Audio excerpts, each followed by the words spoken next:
Episode number 31 जो है उसका पहला सवाल है। हर क्वेश्चन को नोट करना है नोटबुक के अंदर, क्योंकि ये मेधांस एपिसोड जीके जीएस में आपके लिए निर्णायक साबित होने वाला है। ठीक है, देखिए आज का पहला सवाल, नेशनल सिक्योरिटी एक्ट राष्ट्रीय सुरक्षा कानून किस वर्ष से संबंधित है? आपके इसको हम रासुका बोलते हैं। क्या बोलते हैं? इसे हम रासुका बोलते हैं। और सवाल पूछूं आपसे, राष्ट्रीय सुरक्षा कानून कहते हैं, इंग्लिश में इसको नेशनल सिक्योरिटी एक्ट दोस्तों एनएसएबी कहते हैं। ये किस वर्ष आपके, ये 1980 का कानून है, ये आपको छापना है। ठीक है, तो रासुका पूछे आपसे, नेशनल सिक्योरिटी एक्ट पूछूं आपसे, राष्ट्रीय सुरक्षा कानून पूछूं आपसे, 1980 का एक्ट है, ये आपको नोट करना है। ठीक है, अगर दोस्तों पूछूं आपसे यह एक्ट जो है वो हमारे संविधान का दोस्तों कौन सा आर्टिकल हो गया, लेकिन आपके ये हमारे संविधान में आर्टिकल 222 है आपके, जिसमें निवारक निरोध, जिसमें क्या है, जिसमें जो निवारक निरोध की बात होती है उससे संबंधित एक्ट है, ये भी आपको छापना है। ठीक है, और दोस्तों आपने और नाम भी सुने होंगे, जैसे आपके टाडा सुना होगा आपने, टाडा है दोस्तों, इसके अलावा आपके पोटा है, इसके अलावा यूएपीए है। ये सारे एक्ट किस आपके आर्टिकल में, आर्टिकल 22 के अंदर है, जिसके अंदर निवारक निरोध की बात हुई है। बाकी आर्टिकल कौन सा आपके एक्ट कौन सा हो गया है, 1980 का एक्ट आपको छापना है। रासुका जो वर्तमान में लागू है नेशनल सिक्योरिटी एक्ट हो गया। भारत के संविधान के किस भाग में कल्याणकारी राज्य का दोस्तों विचार है? ये सवाल एसएससी ने अपने सीजीएल एग्जाम 2022 में पूछा आपसे कि इस संविधान का कौन सा भाग है, उसमें कल्याणकारी जो राज्य है इसका विचार है। मैंने आपसे कहा हुआ है कि यह भाग कौन सा है, यह भाग आपका डीपीएसपी है। कौन सा? सो डीपीएसपी है। और ये मैंने कहा था भाग कौन सा है, भाग 4 दोस्तों। और ये किस देश से लिया हमने, ये आयरलैंड से लिया, याद कीजिएगा। क्या डीपीएसपी दोस्तों, अरे आर्टिकल नंबर 36 से 51। आइए कुछ बड़े महत्वपूर्ण डीपीएसपी की बात करते हैं आपसे यहाँ पर। देखो आर्टिकल नंबर 37 दोस्तों पूछूं आपसे, 37 में लिखा हुआ है कि अगर डीपीएसपी का उल्लंघन अगर होता है तो आप जो है वो न्यायालय नहीं जा पाएंगे, इसके बारे में इसमें उल्लेख है आर्टिकल नंबर 37। ठीक है, अगर दोस्तों आपके मौलिक अधिकार का उल्लंघन होता है तो आप आर्टिकल 32 से सुप्रीम कोर्ट और आर्टिकल आपके 226 से आप हाई कोर्ट जाते हैं, पर यहां पर वो व्यवस्था नहीं है आपके लिए। ठीक है, इसके अलावा दोस्तों इसको बोलते हैं न्यायालय में प्रवर्तनीय नहीं होगा ना, एनफोर्समेंट नहीं हो पाएगा। ठीक है, आर्टिकल 248 जो है ना, डीपीएसपी का उद्देश्य क्या है वो यहां पर लिखा हुआ है। इसका उद्देश्य है लोक कल्याणकारी राज्य, क्या है, पब्लिक वेलफेयर स्टेट जो है वो इसका उद्देश्य होगा।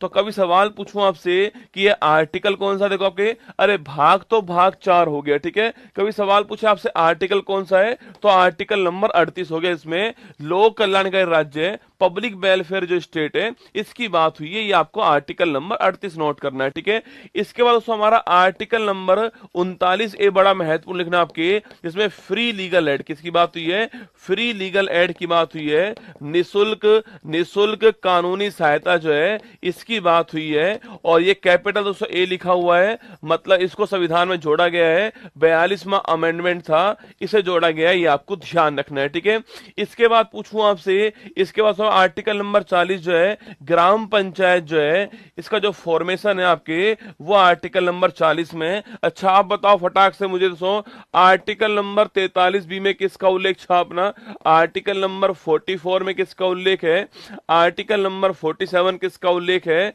आर्टिकल नंबर 48 ए में किसका उल्लेख है, आर्टिकल नंबर आपके 50 में किसका उल्लेख है, आर्टिकल नंबर 51 किसका उल्लेख है, ये आपके सामने। ठीक है, देखो आर्टिकल 43 भी पूछूं आपसे, याद कीजिए, कोऑपरेटिव कमेटी जो है इसका उल्लेख किसके अंदर है आपके, ये आर्टिकल नंबर 43 बी के अंदर। ठीक है, कोऑपरेटिव कमेटी मैंने कहा था आपसे कि 97 अमेंडमेंट हुआ था, उसके द्वारा जोड़ा गया, ये भी आपको ध्यान रखना है। ठीक है, इसके बाद article number 44 uniform civil code, याद कीजिएगा, असमान नागरिक संहिता यूनिफॉर्म सिविल कोड हमारा आर्टिकल नंबर 44 में। ठीक है, आर्टिकल नंबर 47 पूछूं आपसे, याद कीजिए, जो पोषण है, इसके अलावा पोषण और शराबबंदी जो है कहां पर है, ये आपके आर्टिकल नंबर 47 के अंदर, ठीक है।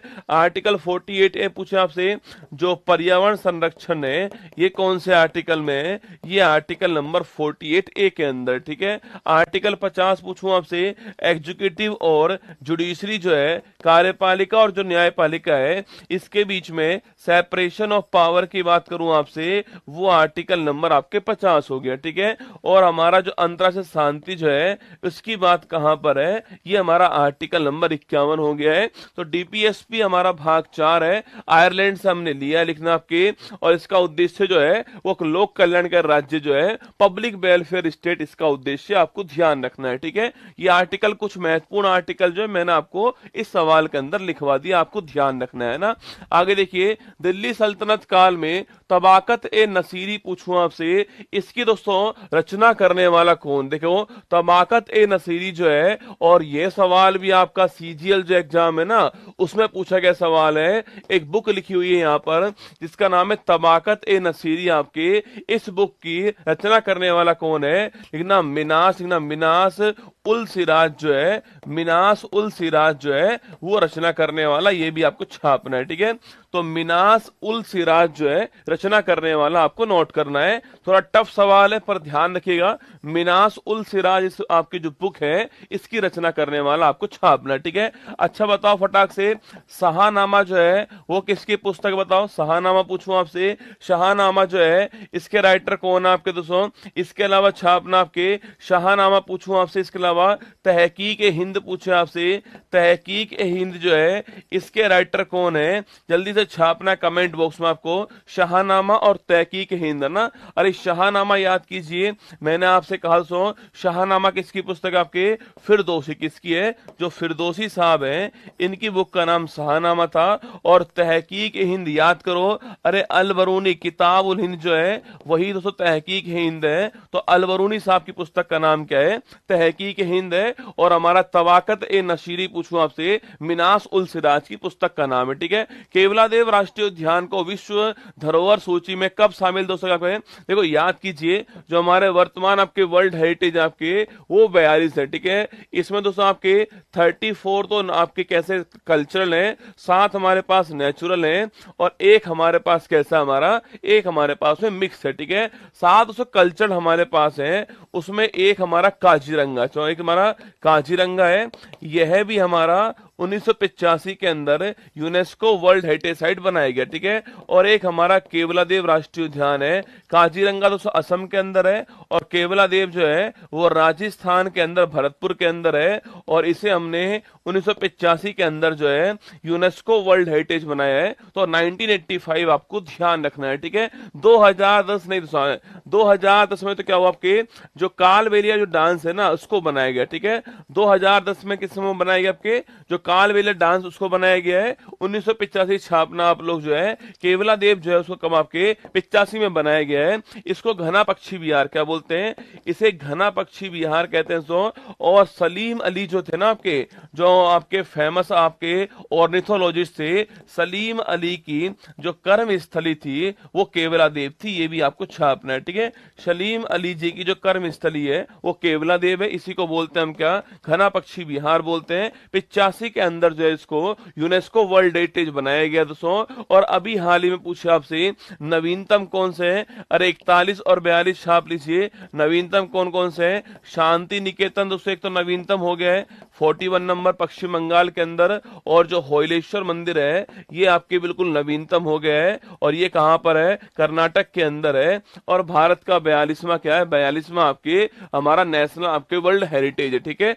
चलिए आगे चलिए, लोक लेखा समिति का गठन पूछूं आपसे, किस दोस्तों अधिनियम के तहत किया गया पहली बार, ठीक है। तो आपकी पब्लिक अकाउंट कमेटी जो है इसका निर्माण पूछे आपसे पहली बार आपके कौन से एक्ट से इसका निर्माण होता है। देखो पब्लिक अकाउंट कमेटी पूछूं आपसे, इसमें दोस्तों 15 तो क्या होते हैं आपके, 15 लोकसभा के मेंबर होते हैं और 7 जो है राज्यसभा मेंबर होते हैं। कुल इसके अंदर 22 मेंबर होते हैं ना। पहली बात, महत्वपूर्ण बात है, पब्लिक जो अकाउंट कमेटी है उसके अंदर आपके कुल दोस्तों 22 मेंबर होते हैं। और पहली बार इसको लिखना, पहली बार इसको जो है 1919 का जो मॉन्टेग्यू चेम्सफोर्ड अधिनियम था इसके तहत बनाया गया था और पहली बार इसकी स्थापना 21 के अंदर होती है। ये आपको छापना है, ठीक है। 1919 के एक्ट से पहली बार इसकी स्थापना होती है और 1921 के अंदर जो है पब्लिक अकाउंट कमेटी की पहली बार स्थापना होती है। 15 लोकसभा मेंबर थे और 7 राज्यसभा मेंबर, आपके कुल 22 मेंबर जो है इस पब्लिक अकाउंट कमेटी के अंदर, ये आपको ध्यान रखना है, ठीक है। बाकी दोस्तों एक कमेटी कौन सी होती है, वो है एस्टीमेट कमेटी। कौन सी है, जिसको हम क्या बोलते हैं, प्राक्कलन कमेटी बोलते हैं। याद कीजिए, तो मैंने कहा था आपसे इसके अंदर 30 मेंबर होते हैं और सारे मेंबर कहां से होते हैं, केवल लोकसभा से होते हैं। और 1950 के अंदर जो है ये पहली बार बनाई गई थी और जॉन मैथाई जो है ये उसके पहले अध्यक्ष थे। ये बात भी हमने की हुई है, ठीक है। दोनों पॉइंट नोट कर लीजिए, दोनों महत्वपूर्ण है। ये वाली 1919 के एक्ट से बनती है और ये वाली आपके 1950 पहली बार बनती है, ठीक है। आगे देखिए, मानव विकास सूचकांक के कौन कौन से दोस्तों आधार है ना। जो मानव विकास सूचकांक जो है इसके आधार कौन कौन से हैं, जारी करने वाला पूछे आपसे वो है यूएनडीपी, आपके जारी करने वाला, ठीक है। इसके अलावा पूछूं आपसे, इसके दोस्तों 3 आधार, कितने, इसके 3 आधार है आपके। वो 3 आधार कौन कौन से आपके, एक तो है पर कैपिटा इनकम, प्रति व्यक्ति आय, ठीक है। एक पूछू कौन सा आपके सो, एक तो पर कैपिटा इनकम हो गया लिखना आपके। एक रसगुल्ला कौन सा होता है, एक होता है लिटरेसी, या फिर लिख दीजिए आप लोग जो है साक्षरता, ठीक है। और एक लिखिए कौन सा आपके, एक लिखिए जीवन प्रत्याशा, लाइफ एक्सपेक्टेंसी। ये तीनों आपको ध्यान रखना है, ठीक है। तो पहला आधार आपके पर कैपिटा इनकम हो गया है, दूसरा आधार हमारा लिटरेसी हो गया है और तीसरा आधार क्या हो चुका है, लाइफ एक्सपेक्टेंसी हो चुका है। और अभी जो रैंक आई है उसमें भारत की रैंक कौन सी है, 134 रैंक जो है वो भारत की रैंक है। ये भी आपको छापना है, ठीक है। इसका दोस्तों स्कोर जो है वो 0 से 1 होता है, ठीक है। सबसे अच्छा 1 होता है, सबसे खराब 0 होता है। इसी के बीच स्कोर किसका आता है, मानव विकास सूचकांक का स्कोर इसके बीच में आता है ना। आगे देखिए, जेरोफ्थैल्मिया रोग पूछा आपसे, किस विटामिन की तो कमी से होने वाला रोग आपके। देखो जेरोफ्थैल्मिया, इसमें तो 2 वर्ड है आपके, एक तो वर्ड आपके जीरो, ठीक है, एक वर्ड तो जीरो आपके, और एक वर्ड है आपके ऑप्थैल्मिया। कौन सा वर्ड है, ऑप्थैल्मिया वर्ड है। ये 2 वर्ड मिलके क्या बनते हैं, जेरोफ्थैल्मिया बनते हैं, ठीक है। जीरो 200 वर्ड जो है ना आपके, इसका अर्थ होता है आपके सूखना, क्या होता है, सूखना आपके। और जो ऑप्थैल्मिया वर्ड होता है इसका अर्थ होता है आंख, क्या होती है, आईज होती है, ठीक है। तो जो आईज हैं इनका सूखना जो है वो रोग कौन सा आपके, जेरोफ्थैल्मिया है, ठीक है। सवाल पूछ रहा है आपसे, विटामिन कौन सा आपके सो, ये विटामिन नंबर ए हो गया छापना, जिसको हम क्या बोलते हैं, रेटिनॉल बोलते हैं, कहते हैं इसे रेटिनॉल से बोलते हैं हम छापना। सो विटामिन ए को आपके, अगर पूछूं आपसे संक्रमण रोधी लेना, संक्रमण रोधी विटामिन के नाम से कौन जाना जाता है, संक्रमण रोधी विटामिन कौन सा है, वो है आपका विटामिन दोस्तों ए, ठीक है। आप सभी जानते हैं विटामिन ए रेटिनॉल से आपके, इसकी जो कमी है इससे एक रोग और होता है, इसको बोलते हैं रतौंधी रोग बोलते हैं। रात में नहीं दिखाई देना, ठीक है, रात में नहीं दिखाई देना, ये आपकी ये वाला रोग होता है। तो विटामिन ए जो कमी है आपके, मैंने कहा विटामिन ए कमी है, जेरोफ्थैल्मिया लिख लीजिए आप, रोग जो है जेरोफ्थैल्मिया रोग होता है, आंख का सूखना रोग है इसके अंदर, रेटिनॉल इसको हम कहते हैं साइंस के अंदर। और इसकी कमी से आपके नाइट ब्लाइंडनेस रोग जो है ये भी इस कमी से होता है, ये भी आपको छापना है। ये सवाल खूब आता है एग्जाम में, संक्रमण रोधी विटामिन कौन सा है, वो विटामिन ए, ये भी आपको नोट करना है, ठीक है।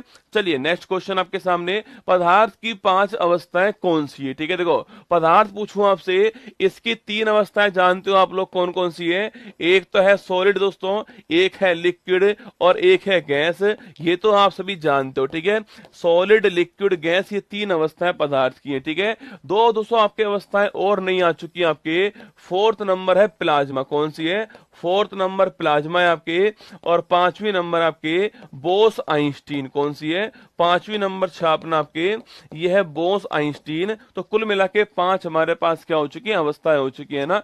सॉलिड, लिक्विड, गैस, ये 3 तो आप जानते होंगे। पांचवी तो फोर्थ आपके प्लाज्मा है दोस्तों, और पांचवी आपके बोस आइंस्टीन है। ये 5 अवस्थाएं पदार्थ की है, ये भी आपको ध्यान रखना है, ठीक है। आगे देखिए, ट्रांसफार्मर किस सिद्धांत पर दोस्तों कार्य करता? सवाल पूछ रहा है ट्रांसफार्मर जो है वो किस सिद्धांत के ऊपर जो है वो कार्य करता है, ठीक है। ट्रांसफार्मर जो है आपके वो किसके ऊपर लिखना? वो विद्युत चुंबकीय लिखना, विद्युत चुंबकीय प्रेरण सिद्धांत जो है, विद्युत चुंबकीय प्रेरण सिद्धांत जो है इस पर काम करता है, ये भी आपको छापना है, ठीक है। इलेक्ट्रोमैग्नेटिक इंडक्शन जो है ना, इसको बोलते हैं क्या? इसको बोलते हैं इलेक्ट्रो लिखना, इलेक्ट्रोमैग्नेटिक इंडक्शन थ्योरी जो है इस पर काम करता है, ये भी आपको छापना है, ठीक है। सिद्धांत पे काम करता है, ये भी आपको नोट करना है, ठीक है।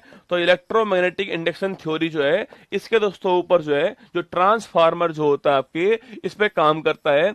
अच्छा बताओ इसका कार्य क्या दोस्तों होता है? इसका कार्य पूछूं आपसे, क्या कार्य इसका होता है, ये आपको छापना है, ठीक है। जो ट्रांसफार्मर है उसका दोस्तों कार्य क्या होता है ये आपको बताना। चलो सिद्धांत कौन? सिद्धांत तो आपके इलेक्ट्रोमैग्नेटिक इंडक्शन थ्योरी आपके, ये सिद्धांत आपके सामने।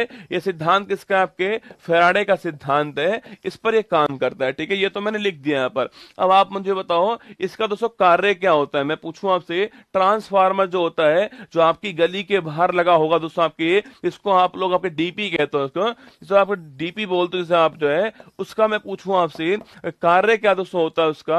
अरे इसका कार्य याद कीजिए आपके, इसका केवल दोस्तों एक कार्य आपके वो है जो हाई वोल्ट हो आपके, हाई वोल्टेज जो उसको दोस्तों हाई वोल्टेज जो है इसको लो वोल्टेज में कन्वर्ट करना, ये कार्य दोस्तों इसका होता है। जो वोल्टेज जो होता है ना उसे आपके रेगुलेट करना ना, जो वोल्टेज है उसको रेगुलेट करना काम किसका होता है? वो होता है आपके ट्रांसफार्मर का काम, ये आपको छापना है, ठीक है। ट्रांसफार्मर, अरे ट्रांसफार्मर एसी डीसी नहीं करता है, अरे डोपालाल ट्रांसफार्मर जो है ये एसी डीसी नहीं करता है, ठीक है। ये एसी डीसी नहीं करता है, ये केवल दोस्तों वोल्टेज जो होता है उसको मैनेज करता है, ठीक है। वोल्टेज को मैनेज करता है ना, एसी डीसी का काम इसका नहीं है। उच्च न्यायालय के न्यायाधीशों के पेंशन और वेतन भत्ते किसकी संचित निधि पर आपके भारी दोस्तों होते हैं? अरे याद कीजिए, हमने इसके बारे में पढ़ा था क्या? हमने पक्का पढ़ा होगा। आर्टिकल नंबर 266 पूछूं आपसे, कंसोलिडेटेड फंड की बात दोस्तों आपके, अगर सेंट्रल गवर्नमेंट को 1 रुपया भी निकालना हो दोस्तों तो यहां से निकलता है, हमने बात की थी आपसे, ठीक है। और सो मैंने कहा था इसके लिए एक बिल आता है, इसको बोलते हैं विनियोग विधेयक, आपको याद होगा, ठीक है।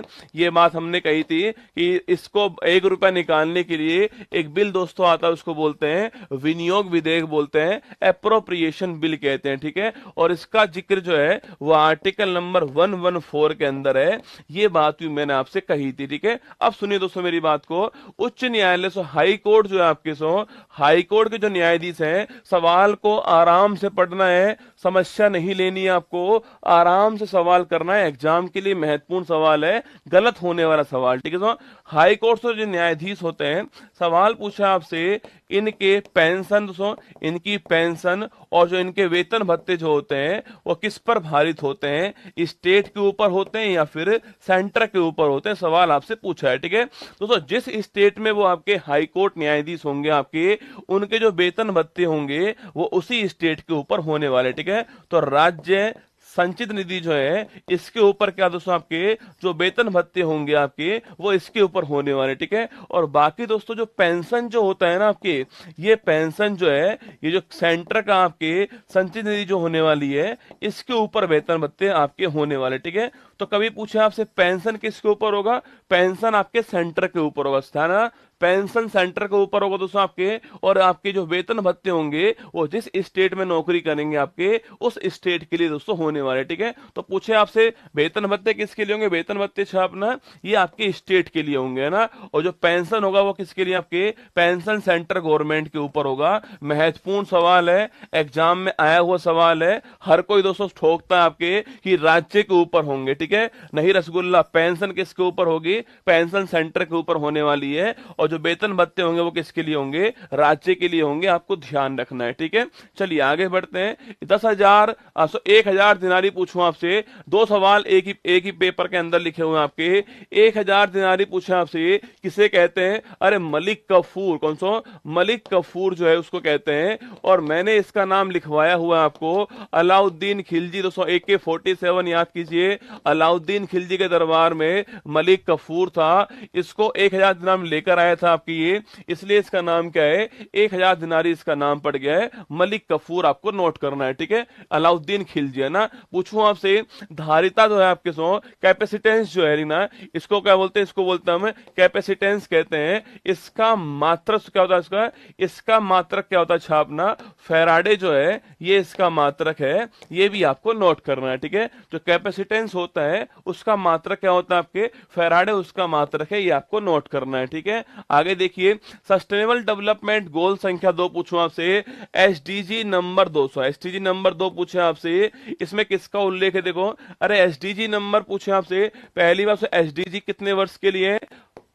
15 वर्ष के लिए, आप जानते हो एसडीजी है, ठीक है। कुल कितने गोल आपके, कुल 17 गोल एसडीजी के अंदर होते हैं ना, कुल 17 गोल इसके अंदर होते हैं, और आपके 15 वर्ष के लिए तो एसडीजी होते हैं आपके। एसडीजी नंबर 1 पूछूं आपसे, एसडीजी नंबर 1 छापना क्या है, ये तो आपके क्या है, एसडीजी नंबर 1 पूछे आपसे, वो है आपके गरीबी उन्मूलन, क्या है, गरीबी जो है इसका उन्मूलन करना आपके एसडीजी नंबर 1 है। जीरो पॉवर्टी क्या है, जीरो पॉवर्टी आपके एसडीजी नंबर 1 है, ठीक है। 2 पूछूं आपसे, जीरो हंगर छापना, जीरो हंगर जो है ये एसडीजी नंबर 2 हो गया, ठीक है। जीरो पॉवर्टी एसडीजी नंबर 1 हो गया, और जीरो हंगर आपके एसडीजी नंबर 2 है, ये आपको नोट करना है ना। मेंडलीव के समय आवर्त सारणी में कुल ज्ञात दोस्तों एलिमेंट कितने हैं, ठीक है। अरे याद कीजिए, अभी वर्तमान पूछूं आपसे, मोजले साहब की आवर्त सारणी है, और वर्तमान में 118 एलिमेंट जो है वो हमारी आवर्त सारणी में ज्ञात है, ठीक है। 118 सवाल पूछा है,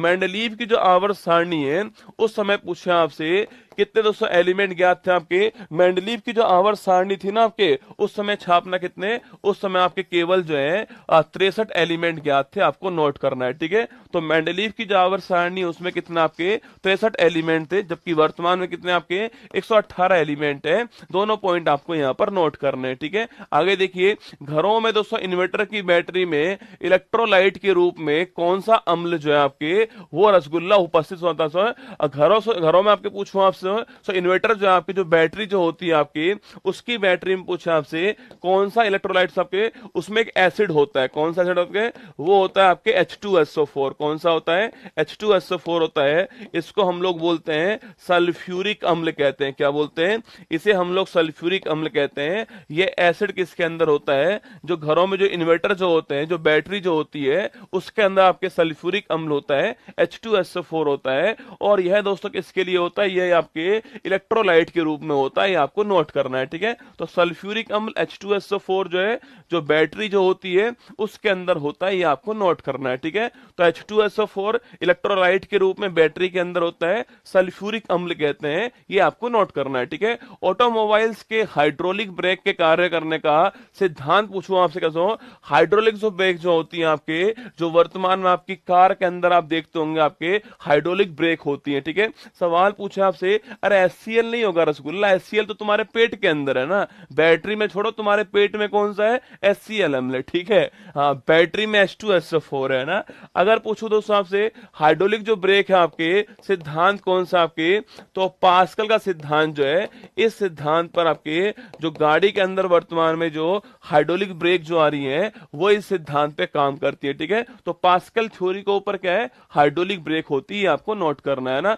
द्रव का ताप से बढ़ाने पर जो पृष्ठ तनाव होगा, सरफेस टेंशन जो होगा आपके, उस पर क्या प्रभाव पड़ेगा, सवाल आपसे ये पूछ रहा है, ठीक है। अगर दोस्तों मैं आपके किसी तो द्रव का तापमान तो बढ़ाऊंगा आपके, तो उसका सरफेस टेंशन जो है वो उसको कम हो जाएगा ना, उसका सरफेस टेंशन आपके कम हो जाएगा, ये आपको छापना है, ठीक है। और सो इसीलिए तो मैंने आपसे कहा था, याद कीजिए, आपके जो गर्म सूप है वह ठंडे सूप की तुलना में अच्छा लगता है, स्वादिष्ट लगता है। आपको याद दोस्तों होगा, क्योंकि सरफेस टेंशन तो कम हो गया आपके, सरफेस टेंशन कम हो गया तो आपके, और अगर सरफेस टेंशन कम हो गया तो वो हमारी जो जीभ है ना, वो हमारी जीभ पर तो फैल जाएगा ना, हमारी जीभ पर फैल जाएगा, और जीभ पर फैल जाएगा मतलब आपके स्वादिष्ट लगने वाला है। यही तो मैंने आपसे कहा है कि अगर सरफेस टेंशन आपके कम हो जाएगा तो हमारी जीभ पर फैल जाएगा। सो अगर फैल गया हमारी जीभ के ऊपर तो क्या होगा, जो हमारा सूप जो होगा वो अच्छा लगने वाला है, स्वादिष्ट लगने वाला है, ठीक है। और किसी भी द्रव का तापमान बढ़ाओगे तो उसका सरफेस टेंशन जो होता है वो कम होता है, आपको नोट करना है, ठीक है। हिमाचल प्रदेश में बौद्धों द्वारा बुरी आत्माओं से बचने के लिए किया जाने वाला डांस कौन सा आपके सो, अरे याद कीजिए आपके वो डांस कौन सा आपके, ये डांस छम डांस है। कौन सा है? छम डांस है। ये खूब पूछता है एग्जाम वाला आपसे, ठीक है। हिमाचल प्रदेश में पहला तो हिमाचल प्रदेश में होता है और बौद्धों द्वारा होता है, जो बुरी आत्माएं होती है उनसे बचने के लिए होता है, और छम डांस होता है, ये आपको नोट करना है, ठीक है। छम डांस है ना। द्रवों का ये बताओ भाई साहब, कौन बताएगा सवाल को? बड़ा जबरदस्त सवाल था, सीजीएल में मुझे मिला सवाल जो है। देखिए सवाल आपके सामने, द्रव जो होता है उसकी डेंसिटी जो होती है, जो घनत्व जो होता है, इसको नापने के लिए किस इंस्ट्रूमेंट का यूज करेंगे, ये आपको बताना है, ठीक है। जो लिक्विड द्रव जो होता है उसकी जो डेंसिटी होती है उसको नापने के लिए इंस्ट्रूमेंट कौन सा यूज होगा, ये आपको छापना है, ठीक है। अरे द्रवों का घनत्व पूछूं आपसे, द्रव जो है उनका घनत्व नापने के लिए इंस्ट्रूमेंट कौन सा यूज करेंगे, ये आपको बताना है मुझे। यार याद कीजिए, हाइड्रोमीटर गलत दोस्तों आंसर है ना, हाइड्रोमीटर आंसर आपका गलत हो गया, ठीक है। कोई और भी है दोस्तों इसके अलावा? कालबेलिया डांस किस राज्य का है? हमारा राजस्थान का है, ठीक है। ये गलत दोस्तों आंसर है ना, हाइग्रोमीटर गलत आंसर। कोई और भी आंसर है क्या आपके? क्या कर रहे हो दोस्तों? अरे हर को एक एक बच्चे ने हाइड्रोमीटर छाप दिया, नीचे कमेंट बॉक्स में दोस्तों केवल केवल आपके हाइड्रोमीटर आंसर आ रहा है। अरे लिख लो रसगुल्ला, पिकनोमीटर बोलते हैं। क्या बोलते हैं? पिकनोमीटर बोलते हैं। गजब आदमी हो रहा है, टोपीबाज आदमी हो ना। देखो पिकनोमीटर क्या बोलते हैं? पिकनोमीटर कहते हैं। लिख लो सवाल का आंसर, छाप लो कॉपी के अंदर। पिकनोमीटर क्या होता है? पिकनोमीटर होता है, ठीक है। हाइड्रोमीटर लेक्टोमीटर नहीं होता है, पिकनोमीटर होता है, ठीक है। क्या होता है? पिकनोमीटर होता है, आपको ध्यान रखना है ना, पिकनोमीटर होता है, नोट कर लेना। ये महत्वपूर्ण सवाल है एग्जाम के लिए, ठीक है। आगे देखिए, भारत में बहादुरी का हाईएस्ट अवार्ड कौन सा था? हमारे दोस्तों यहाँ पर बहादुरी का हाईएस्ट अवार्ड कौन सा होता है? वो होता है परमवीर चक्र। कौन सा होता है? परमवीर चक्र जो है वो हमारे दोस्तों यहाँ पर आपके बहादुरी का आपका हाईएस्ट अवार्ड है। अच्छा बताओ, पहली बार पूछूं आपसे, पहली बार जो है परमवीर चक्र जो है वो किसने प्राप्त हुआ था, किन्हें मिला है, वो आपको बताना है, ठीक है। तो परमवीर चक्र ठीक आंसर हो गया। भारत में बहादुरी का हाईएस्ट अवार्ड आपके परमवीर चक्र होता है, ठीक है। जल चौगान पोलो पूछूं आपसे कि एक टीम में दोस्तों खिलाड़ी कितने होते हैं आपके? देखो पोलो की बात करूं, पोलो अलग चीज है, और जो वाटर पोलो होता है इसमें खेल दोस्तों अलग होता है, ठीक है। पोलो में खिलाड़ी कितने होते हैं? 1 2 3 4, 4 खिलाड़ी पोलो में होते हैं। और पूछूं आपसे वाटर पोलो जो है इसमें खिलाड़ी कितने होते हैं? 1 2 3 4 5 6 7, कितने? 7 खिलाड़ी जो है वाटर पोलो के अंदर होते हैं। पोलो में 4, वाटर पोलो में 7 होते हैं, ठीक है। हाँ लिखिए, मैंने पूछा आपसे कि पहला परमवीर चक्र किसको मिला है? मेजर सोमनाथ शर्मा जी। किसको मिला है? मेजर सोमनाथ शर्मा जी को मिला है। इनका नाम भी आपको छापना है, ठीक है। तो मेजर सोमनाथ शर्मा जी को भारत का पहला जो है परमवीर चक्र प्राप्त हुआ था, ये आपको नोट करना है, ठीक है। पोलो में 4 होते हैं और जो वाटर पोलो होता है 7 खिलाड़ी हैं, ये आपको नोट करना है। रोवर्स कप पूछूं आपसे, खेल कौन सा आपसे? रोवर्स कप जो है, अरे याद कीजिए, रोवर्स कप खेल कौन सा है? फुटबॉल का आपके रोवर्स कप, ठीक है। संतोष ट्रॉफी फुटबॉल का ट्रॉफी आपके। डूरंड कप पूछूं आपसे, फुटबॉल का है, ठीक है।